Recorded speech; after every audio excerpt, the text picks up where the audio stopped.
মহাভারত শুধু যুদ্ধের গল্প নয়, এটি এক চিরন্তন মহাকাব্য, যেখানে ভাগ্য, কর্ম ও অভিশাপ একে অপরের সঙ্গে জড়িয়ে আছে।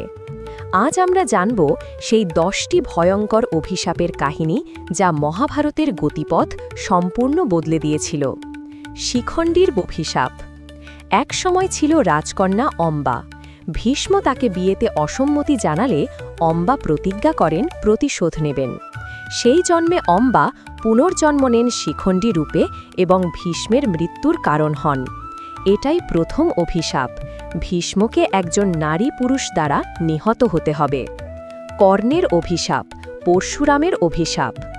কর্ণ ব্রাহ্মণ সেজে পরশুরামের কাছে অস্ত্র শিক্ষা নেন, কিন্তু একদিন তার মিথ্যা প্রকাশ পেলে পরশুরাম তাকে অভিশাপ দেন, যখন তোমার সবচেয়ে প্রয়োজন হবে তখন তুমি তোমার শিক্ষা ভুলে যাবে।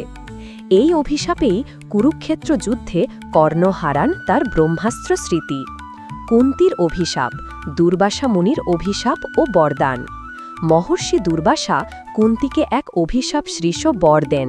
তিনি যে কোনো দেবতাকে আহ্বান করে সন্তান পেতে পারেন, কিন্তু সেই শক্তি একদিন তার জন্য অভিশাপ হয়ে দাঁড়ায়। কারণ সূর্যদেবকে আহ্বান করে জন্ম নেয় কর্ণ, সমাজের চোখে এক অবৈধ সন্তান।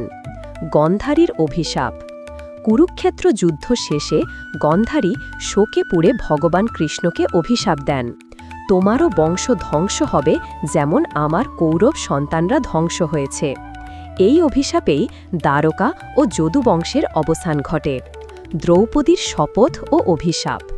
দ্রৌপদী বস্ত্রহরণের অপমানের পর প্রতিজ্ঞা করেন, যতক্ষণ না দুর্যোধনের রক্তে চুল ধুই আমি চুল বাঁধব না। তার এই শপথ অভিশাপের মতোই যুদ্ধের আগুন ছড়িয়ে দেয় সমগ্র কুরুক্ষেত্রে। ভীষ্মের অভিশাপ, অম্বার কারণে। অম্বা তাকে অভিশাপ দিয়েছিলেন, তুমি মৃত্যুর কামনায় থেকেও মরতে পারবে না যতক্ষণ না আমি তোমাকে মৃত্যুর দিকে ঠেলে দিই। এই অভিশাপের ফলেই ভীষ্ম কুরুক্ষেত্র যুদ্ধে পতিত হন শিখণ্ডীর কারণে। অশ্বত্থামার অভিশাপ, কৃষ্ণের অভিশাপ। যুদ্ধ শেষে অশ্বত্থামা রাগে পাণ্ডবদের সন্তানদের হত্যা করেন। কৃষ্ণ তাকে অভিশাপ দেন, তুমি অমর থাকবে, কিন্তু পৃথিবীতে চির যন্ত্রণায় ঘুরে বেড়াবে। কেউ তোমাকে চিনবে না, ভালোবাসবে না। এটাই মহাভারতের সবচেয়ে ভয়ঙ্কর অভিশাপ।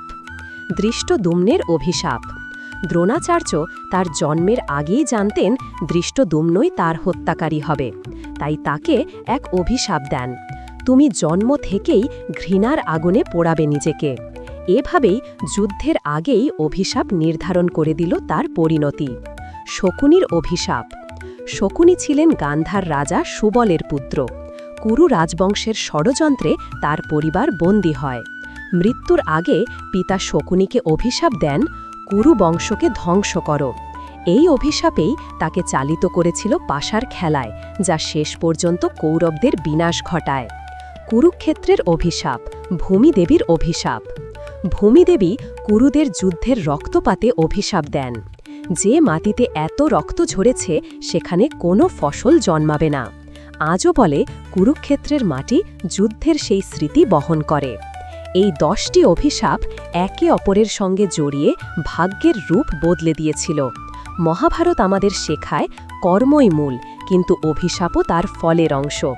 যে যেমন কাজ করে ভাগ্য তাকে সেই পথেই ফিরিয়ে দেয়।